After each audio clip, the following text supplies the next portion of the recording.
इस वीडियो में हम लोग बात करेंगे क्रिस्टल आर्थ्रोपैथीज़ के बारे में। इस पूरे वीडियो में हम लोग का इम्पॉर्टेंट जो है वो है गाउट है। गाउट से क्वेश्चंस भी आते हैं, तो ये हम लोग को बहुत ही अच्छे से पढ़ना है। तो हम लोग देखते हैं क्रिस्टल आर्थ्रोपैथीज़ होता क्या है। तो क्रिस्टल आर्थ्रोपैथीज़ का मतलब ही है कि क्रिस्टल का कहीं पे डिपोजिशन हो रहा है। ओके, वो नॉर्मली केसेस में नहीं होता है, कुछ पैथोलॉजिकल मतलब वो डिजीज़ कॉज करता है अगर डिपोजिशन अगर हो जाए क्रिस्टल्स का। तो ओके, तो 4 तरीके का क्रिस्टल्स हम लोग यहाँ पे देखेंगे।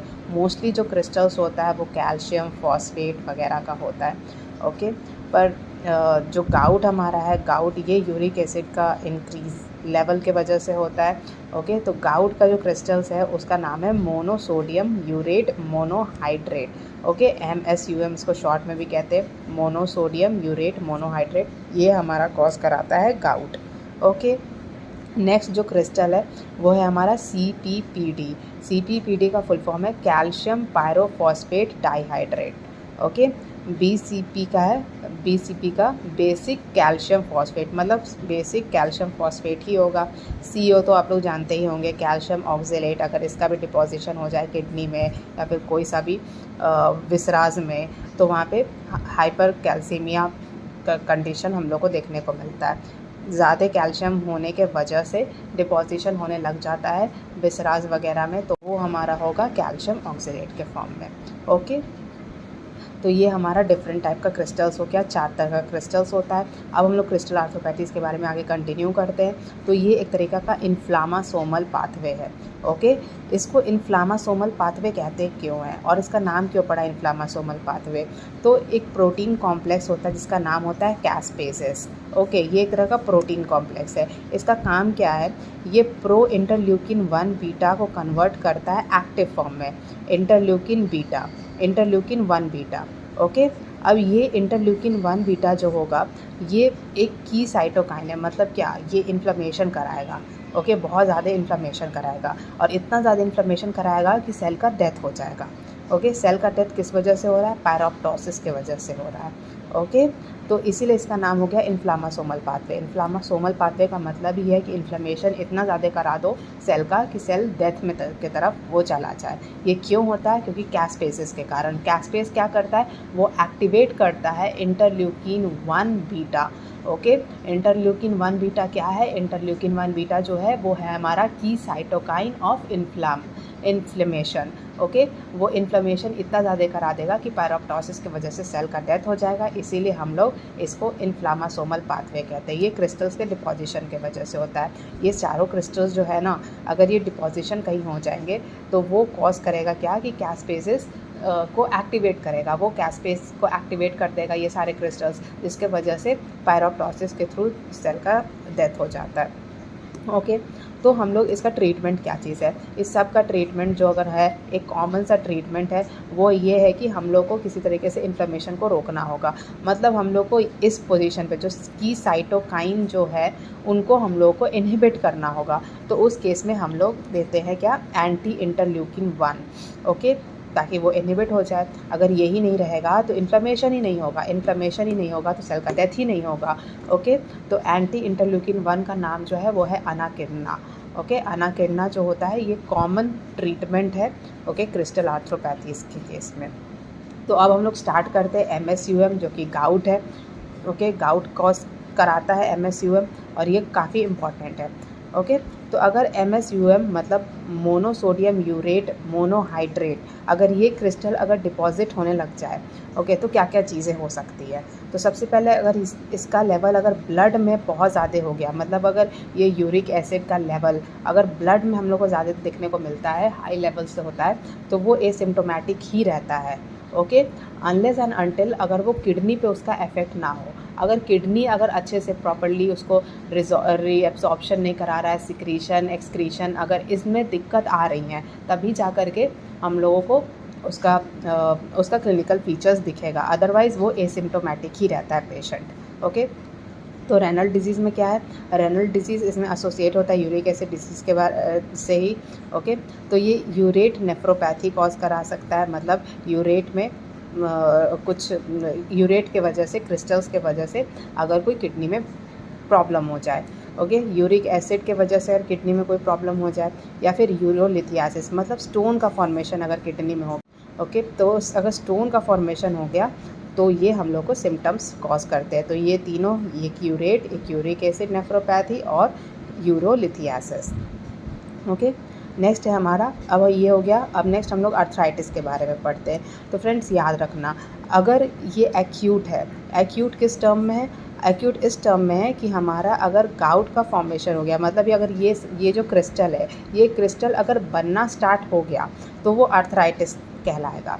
ओके, और अगर क्रोनिक, अगर हमारा टोफिशियस गाउटी आर्थराइटिस, इसका मतलब क्या है कि अगर लॉन्ग स्टैंडिंग केस में एक टोफाई हम लोग का बनना स्टार्ट हो जाता है। ओके, ये लॉन्ग स्टैंडिंग केसेस में ही मिलता है। ओके, तो ये हमारा क्रोनिक टोफिशियस गाउटी आर्थराइटिस होगा। और अगर एक्यूट केस में तो सिंपल सा एक गाउटी आर्थराइटिस होगा, मतलब MSUM का डिपोजिशन होना स्टार्ट हो गया हो तो। ओके, इसको किंग्स डिजीज़ कहते हैं। किंग्स डिजीज़ क्यों नाम पड़ा इसका? किंग्स डिजीज़ इसलिए नाम पड़ा क्योंकि जो आर्थराइटिस का जो पेन होता है वो बहुत ही टेरेबल पेन होता है, मतलब वो अनबेरेबल पेन होता है। पेशेंट हमेशा चिल्लाते हुआ आएगा, वो कभी घर पे रहेगा नहीं, वो उसको इतना ज़्यादा पेन होता है कि वो क्लिनिक पे रोता हुआ आएगा। ओके, तो इसलिए इसका नाम हो गया किंग्स डिजीज़। और जो किंग हेनरी थे वर्ल्ड वॉर 2 में, उनको भी ये चीज़ हुआ था, तो इसको एक तरीके का रॉयल डिजीज़ ही माना जाता है कि आप अगर आपका बहुत ही अनहेल्दी लाइफस्टाइल है, अगर बहुत ही राजा महाराजा की तरह आप कुछ भी खा रहे हैं, एक्सरसाइज नहीं कर रहे हैं, लो फिजिकल एक्टिविटी है, तो आपको ये गाउट होने के चांसेस हैं। ओके, मेल में ज़्यादातर पाया जाता है, फीमेल में प्रीडोमिनेंट है, और फीमेल में मोस्टली पोस्ट मेनोपॉजल के वक्त पाया जाता है। ओके, और इसका जो एज ग्रुप है वो मोर देन 20 ईयर्स जनरली देखा जाता है। पर ऑनसेट मेल के केस में कब होता है? मेल के केस में प्यूबर्टी के वक्त इसका ऑनसेट हो जाता है, मतलब प्यूबर्टी जब रीच होता है उसके बाद इसका डिजीज़ स्टार्ट हो जाता है, पैथोलॉजी डेवलप करना स्टार्ट हो जाता है, और मोस्टली वो एसिम्प्टोमेटिक ही रहता है, और आगे 20 ईयर्स के बाद ये मैनिफेस्ट करता है। ओके, ये बहुत सारे जेनेटिक कॉजेज़ भी हैं इसके, तो उसकी वजह से भी ये हो सकता है। ओके, नेक्स्ट है इसका मैक्सिमम पेन। जो मैक्सिमम पेन जो होगा वो 4 to 12 आवर्स के बाद स्टार्ट होता है, मतलब सुबह अर्ली मॉर्निंग, इंसान अगर सोया है, सुबह उठा है, तो उठने के बाद 4 to 12 आवर्स के बाद इसका पेन हम लोग को देखने को मिलता है। ओके, तो अब इसका कॉजेज़ पे आते हैं। तो कॉजेज़ क्या है? प्राइमरी और सेकेंडरी। प्राइमरी में तो आप जानते होंगे, अगर प्रोडक्शन इसका बहुत ज़्यादा बढ़ गया तब हो सकता है, या फिर उसका डिक्रीज़ एक्सक्रीशन हो गया यूरिक एसिड का। ओके, और सेकेंडरी कॉजेज़ क्या चीज़ है? यूरेट ओवर प्रोडक्शन, ये जेनेटिक कॉजेज़ मोस्टली होते हैं। माइलोप्रोलिफरेटिव होता है, ठीक है, तो जिसके वजह से ये होता है, ये मोस्टली आपका एंजाइम डेफिशिएंसी वगैरह के कारण होता है। ओके, नेक्स्ट है हमारा टू मेजर कॉजेज़ क्या चीज़ है? हाँ, अगर आपके डाइट में प्यूरिन्स बहुत ज़्यादा आप ले रहे हो, तो प्यूरिन ज़्यादा लोगे तो अल्टीमेटली क्या होगा? उसका मेटाबॉलिज़्म होगा, मेटाबॉलिज़्म होकर यूरिक एसिड का फॉर्मेशन करेगा। ओके, नेक्स्ट है टिश्यू न्यूक्लिक एसिड। जो हमारे टिश्यूज़ में न्यूक्लिक एसिड है, मतलब प्यूरिन्स भी हम हमारे उसका भी डिस्ट्रक्शन की तरफ जाएगा, डिस्ट्रक्शन होकर के वो क्या चीज़ फॉर्म करेगा? वो हमारा यूरिक एसिड का फॉर्मेशन कर देगा। ओके, और एक चीज़ याद रखना, ह्यूमंस के केस में जो यूरिक एसिड होते हैं, ठीक है, यूरिक एसिड एलेंटोइन में कन्वर्ट नहीं होता है। क्यों नहीं कन्वर्ट होता है? क्योंकि हमारे में यूरिकेज एंजाइम नहीं है, हमारे में कोई ऐसा एंजाइम नहीं है जो यूरिक एसिड को के सिंपल फॉर्म में कन्वर्ट कर सके। ओके, जबकि बर्ड्स वगैरह में यूरिकेज एंजाइम होता है, जिसकी वजह से यूरिक एसिड का ब्रेकडाउन होता है और वो एलेंटोइन में कन्वर्ट हो जाता है। हमारे में क्या होता है कि यूरिकेज एंजाइम है नहीं, तो यूरिक एसिड का फॉर्मेशन अगर एक्सेस में होने लगेगा तो वो जहाँ तहाँ डिपोजिशन होने लगता है, जिसकी वजह से क्लिनिकल मैनिफेस्टेशन होता है। ओके, और इसका जो ट्रीटमेंट है वो है रिकॉम्बिनेंट यूरिकेज। ओके, अगर आप रिकॉम्बिनेंट बना रहे हो बायोटेक के थ्रू यूरिकेज एंजाइम, अगर आप इसमें दे सकते हो तो वो एलेंटोइन में कन्वर्ट होकर के वो बाहर किडनी के थ्रू एक्सक्रीट आउट हो सकता है। ओके, नेक्स्ट हम लोग बात करते हैं मेटाबॉलिज़्म के बारे में। ओके, यूरिक एसिड का मेटाबॉलिज़्म। तो मेटाबॉलिज़्म किस तरीके से होता है ये हम लोग देखते हैं। तो मेटाबॉलिज़्म हम लोगों ने देखा था क्या कि प्यूरिन के मेटाबॉलिज़्म से हमारा यूरिक एसिड बनता है। ओके, तो एएमपी और जीएमपी, एएमपी एडेनोसिन मोनोफॉस्फेट और गुआनोसिन मोनोफॉस्फेट। ओके, तो ये दोनों का मेटाबॉलिज़्म होगा, जिसके वजह से यूरिक एसिड बनेगा। ओके, तो पहले एएमपी से स्टार्ट करते हैं। तो एएमपी मोनोफॉस्फेट है, तो जाहिर सा बात है कि एंजाइम जो होगा वो न्यूक्लियोटाइडेज होगा। ओके, ये न्यूक्लियोटाइड्स है तो उसको ब्रेक करने के लिए न्यूक्लियोटाइडेज का यूज़ करेंगे तो ये एडेनोसिन में कन्वर्ट हो जाएगा। तो एक चीज़ याद रखना, AMP और GMP लगभग सेम है। यहाँ पे भी न्यूक्लियोटाइडेज हो रहा है, यहाँ पे भी न्यूक्लियोटाइडेज लग रहा है, ये एडेनोसिन में कन्वर्ट हो रहा है, ये ग्वानोसिन में कन्वर्ट हो रहा है GMP। ओके, दोनों में फ़र्क क्या है? दोनों में अंतर ये है क्या कि एडेनोसिन जो है, ठीक है, ये इसमें डीएमिनेशन होने लगता है। डीएमाइनेज मतलब क्या, अमोनिया NH, ये ग्रुप रिलीज़ होता है। ओके, तो ये ग्रुप रिलीज़ होगा, डीएमाइनेज की तरफ जाएगा, तो जिसके वजह से आइनोसिन का फॉर्मेशन होता है। ओके, आइनोसिन के बाद ये न्यूक्लियोसाइडेज, अब ये न्यूक्लियोसाइड बन गया तो न्यूक्लियोसाइडेज यहाँ पे काम करेगा, जिसके वजह से हाइपोजैंथीन बनता है, फिर हाइपोजैंथीन से जैंथीन बनता है। ओके, इसमें ऑक्सीजन ग्रुप हट जाता है तो जैंथीन ऑक्सीडेज का एंजाइम यहाँ पे काम करेगा तो ये जैंथीन बनाता है। मतलब क्या कि AMP के बाद एडेनोसिन बना, एडेनोसिन से डायरेक्टली आपका ये हाइपोजैंथीन और जैंथीन नहीं बन रहा है, एडेनोसिन के बाद आयनोसिन बन रहा है। क्यों बन रहा है? क्योंकि यहाँ पे डीएमिनेशन हो रहा है। ओके, तो एडेनोसिन डीएमाइनेज काम करेगा, आयनोसिन बनाएगा, फिर साइडेज काम करेगा जिसकी वजह से हाइपोजैंथीन होगा, फिर जैंथीन ऑक्सीडेज जो होगा वो काम करेगा, फिर जैंथीन और फिर यूरिक एसिड बनेगा। ओके, यहाँ हम लोग देखते हैं ये पहले न्यूक्लियोटाइडेज था। ओके, न्यूक्लियोटाइडेज के बाद हमारा ग्वानोसिन बना, ग्वानोसिन के बाद न्यूक्लियोसाइडेज होगा जिसकी वजह से ग्वानिन बन जाएगा। ओके, फिर यहाँ पे ग्वानिन का डीएमिनेशन होगा, ये याद रखना, ग्वानिन का डीएमिनेशन इस स्टेज पे होगा और डायरेक्टली ये जैंथीन का फॉर्मेशन करेगा, फिर जैंथीन के बाद यूरिक एसिड होगा। ओके, तो ये हमारा पाथवे हो गया। अब नेक्स्ट है हमारा यूरिक एसिड, जो हमारे बॉडी में हमारा जो पूल है, जो जैसे कि हम लोगों ने डाइटरी लिया, कंज्यूम किया, और टिश्यू से भी जो प्यूरिन का डिस्ट्रक्शन होता है जिसके वजह से यूरिक एसिड जो फॉर्मेशन हमारे बॉडी में होता है वो 1.2 ग्राम पर डे होता है। ओके, अब आउट ऑफ दिस 1.2 ग्राम जो एक्सक्रीट होता है वो 700 mg एक्सक्रीट होते हैं पर डे। ओके, ये हो गया। और रेनल एक्सक्रीशन जो होता है वो ज़्यादा होता है as compare to intestinal. Okay, next है, अगर आपके यूरिन में मोर देन 7 ग्राम आ रहा है, मतलब वही 700 mg एक्सक्रीशन होना चाहिए, उससे ज़्यादा अगर आ रहा है तो उस कंडीशन को हम लोग हाइपर यूरिकोसूरिया कहेंगे। ओके, और अगर 4 mg, जनरली 4 mg से कम ही आता है, ओके, यूरिन में, ठीक है, कुछ पार्ट क्योंकि इंटेस्टाइन से भी तो एक्सक्रीट हो रहा है ना, सारा कुछ रीनल एक्सक्रीशन में नहीं हो रहा है, ठीक है, तो मोर देन 4 अगर आ गया तो ये कहलाएगा हाइपर कैल्सिन्यूरिया।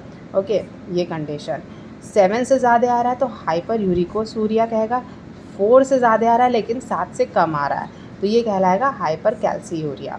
ओके, अब देखो 11 से कम हो रहा है लेकिन 7 से ज़्यादा है, 11 से कम है तो हाइपोसिट्रेट यूरिया कहलाएगा।